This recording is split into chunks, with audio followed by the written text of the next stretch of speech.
গল্পের শুরুতে ইউসুকে নামের একটি ছেলেকে দেখানো হয়। হঠাৎ তার এলাকায় একটি বেপরোয়া ট্রাক ঢুকে পড়ে, যা একটি ছোট বাচ্চাকে প্রায় পিষেই দিচ্ছিল। কিন্তু ইউসুকে দৌড়ে গিয়ে বাচ্চাটিকে বাঁচায় এবং নিজেই ট্রাকের নিচে চাপা পড়ে।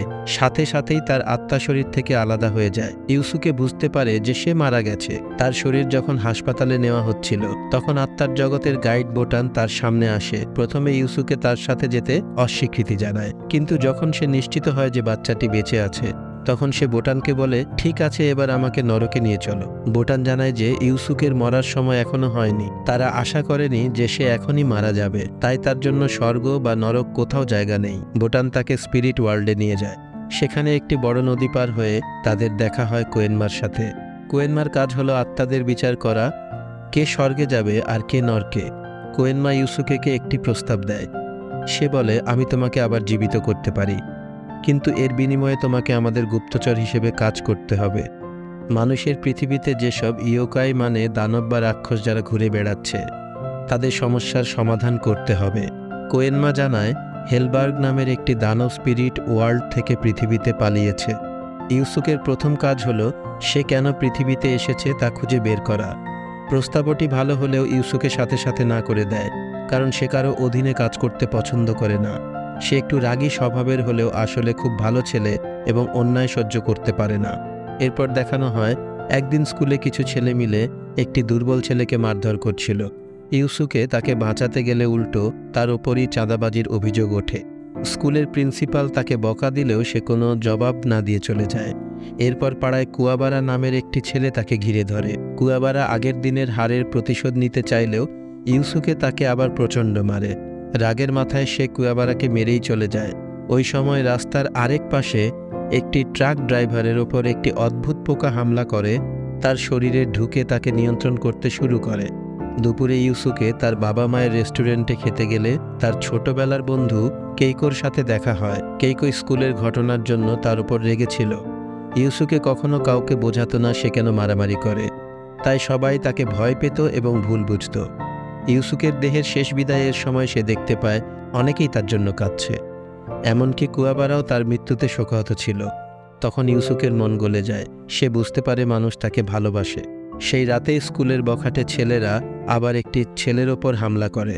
তখন সেই দানব পোকাটি ছেলেটির শরীরে ঢুকে যায় এবং সে অতিমানবীয় শক্তিতে মারামারি শুরু করে। সে একটি মোটরসাইকেল ফেলে দিলে তেলের ট্যাঙ্ক লিক হয়ে বিস্ফোরণ ঘটে। কুয়াবারা সেখানে পৌঁছে দেখে ছেলেটি দানবে পরিণত হয়েছে। এদিকে স্পিরিট ওয়ার্ল্ডে ইউসুকে কোয়েনমার কাছ থেকে জানতে পারে যে তার নিজের বাড়িও বিপদে। ওই বিস্ফোরণের আগুন ইউসুকের বাড়ি পর্যন্ত পৌঁছে যায়। কেইকো ইউসুকের শরীর বাঁচাতে জ্বলন্ত বাড়িতে ঢুকে আটকা পড়ে। তখন ইউসুকে কোয়েনমাকে বলে, আমাকে জীবিত করে দিন, আমি স্পিরিট ওয়ার্ল্ডের গুপ্তচর হয়ে কাজ করব। জীবিত হয়ে ইউসুকে কেইকোকে বাঁচিয়ে বাইরে আনে। এরপর সে সোজা সেই দানবে পরিণত হওয়া ছেলেটির কাছে যায়। অনেক চেষ্টার পর ইউসুকে তার ভেতরে থাকা আধ্যাত্মিক শক্তি জাগিয়ে তোলে এবং পোকাটিকে ছেলেটির শরীর থেকে বের করে পিষে মারে।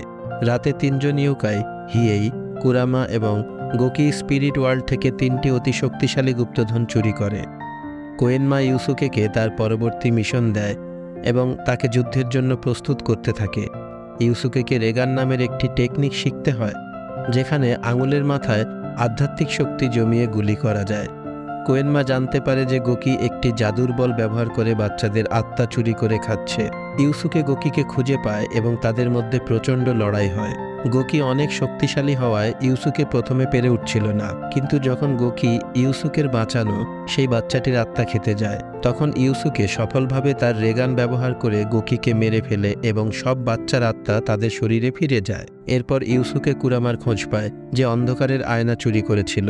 এই আয়না যে কোনো ইচ্ছা পূরণ করতে পারে, তবে বিনিময়ে তার জীবন নিয়ে নেয়। কুরামা তার অসুস্থ মাকে বাঁচাতে নিজের জীবন দিতে প্রস্তুত ছিল। ইউসুকে হাসপাতালে পৌঁছে কুরামাকে বাঁচাতে নিজের অর্ধেক জীবন আয়নাকে দিয়ে দেয়। কুরামার মা সুস্থ হয়ে ওঠে এবং কুরামা বেঁচে যায়। ইউসুকে বুঝতে পারে সব দানব খারাপ হয় না। এদিকে হিয়েই টিয়ার স্টোন চুরি করেছিল, যা ইউকিনা নামের একটি মেয়ের কান্না থেকে তৈরি হয়। 1 বিলিয়নিয়ার তারুকানে ইউকিনাকে বন্দি করে রেখেছিল। তারুকানের দানব সঙ্গী সাকিও জানায় যে সে ইউকিনাকে আবার ধরে আনবে। ইউসুকেকে হিয়ের কাছ থেকে জাদুর তলোয়ারটি উদ্ধার করার মিশন দেওয়া হয়, কিন্তু হিয়ের সাথে লড়াইয়ে ইউসুকে খুব সহজেই হেরে যায়। হিয়েই তাকে আরও শিখে আসতে বলে। হেরে যাওয়ার পর বোটান ইউসুকেকে মার্শাল আর্ট শিখতে বলে। কুয়াবারাও তার সাথে যুক্ত হয়। তাদের জ্ঞানকাই নামের এক বৃদ্ধা মাস্টারের কাছে নিয়ে যাওয়া হয়। জ্ঞানকাই তাদের কঠোর প্রশিক্ষণ দেন। কুয়াবার একটি কাঠের তলোয়ার দিয়ে পাথর কাটার চেষ্টা করতে করতে নিজের আধ্যাত্মিক শক্তি জাগিয়ে তোলে।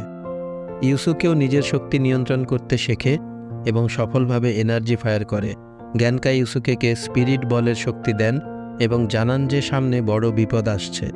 ওই রাতেই জ্ঞানকাইয়ের মুখোমুখি হয় তার 50 বছরের পুরনো এক চেনা মানুষ, যে এখন দানবে পরিণত হয়েছে। তাদের মধ্যে ভয়ানক লড়াই হয়। ইউসুকে, কুরামা হিয়েই এবং কুয়াবারা মিলে কেইকো এবং ইউকিনাকে বাঁচাতে আইল্যান্ড অফ ডার্কনেসে যায়। সেখানে সাকিও একটি বড় এরিনা তৈরি করেছিল, যেখানে দানবরা লড়াই করত আর বিলিয়নিয়াররা বাজি ধরত। দ্বীপটিতে গিয়ে তারা আলাদা হয়ে যায়। কুরামার সাথে কারাশুর লড়াই হয়। কারাশু বারবার বোমা ছুটছিল, কিন্তু কুরামা তার আসল দানবরূপে ফিরে গিয়ে একটি মরণবীজ কারাশুর শরীরে ঢুকিয়ে তাকে মেরে ফেলে। অন্যদিকে হিয়েই তার তলোয়ার দিয়ে বুই নামের এক ভয়ঙ্কর যোদ্ধাকে পরাজিত করে। এদিকে কেইকো এবং ইউকিনা নিজেরাই জেল ভেঙে পালানোর চেষ্টা করে, কিন্তু তারা ভুলবশত একটি দানবকে মুক্ত করে দেয়। কুয়াবারা তাদের বাঁচাতে গিয়ে আহত হয়, কিন্তু দানবটিকে আটকে ফেলে। সাকিও জানায় যে মানুষ এবং দানবদের জগতকে এক করার জন্য একটি পোর্টাল খোলা হয়েছে। তোগুরো নামের সবচেয়ে শক্তিশালী দানবের সাথে ইউসুকের লড়াই শুরু হয়। তোগুরো এতটাই শক্তিশালী ছিল যে ইউসুকের কোনো হামলাই তার গায়ে লাগছিল না। তোগুরো তার অতীত জানায় সে এক সময় জ্ঞানকাইয়ের সাথে ট্রেনিং করত, কিন্তু দানব হওয়ার পর সে চিরতরুণ রয়ে যায় এবং জ্ঞানকাই বুড়ো হয়ে যায়। কিছুদিন আগে তোগুরোই জ্ঞানকাইকে মেরে ফেলেছে। জ্ঞানকাইয়ের মৃত্যুর কথা শুনে কুয়াবারা রেগে গিয়ে তোগুরোকে আক্রমণ করে, কিন্তু তোগুরো তাকে এক নিমেষে হারিয়ে দেয়। তোগুরো আরও শক্তিশালী হয়ে তার শরীরের আকার 10 গুণ বাড়িয়ে ফেলে। সে চায় ইউসুকের ভেতরের আসল শক্তি বেরিয়ে আসুক, তাই সে কেইকো এবং ইউকিনাকে মারার হুমকি দেয়। কুয়াবারা তাদের বাঁচাতে গেলে মারাত্মক আহত হয়।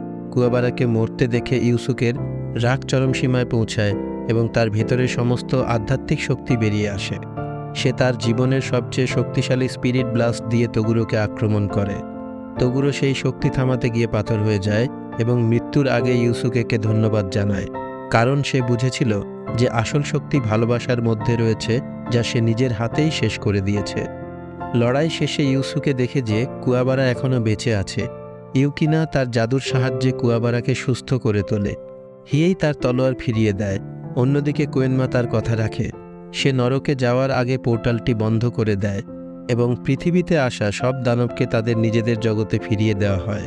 তো ভিডিওটি ভালো লাগলে লাইক, সাবস্ক্রাইব ও শেয়ার করে পাশে থাকবেন। দেখা হচ্ছে অন্য কোনো ভিডিওতে। Bye bye, সায়োনারা।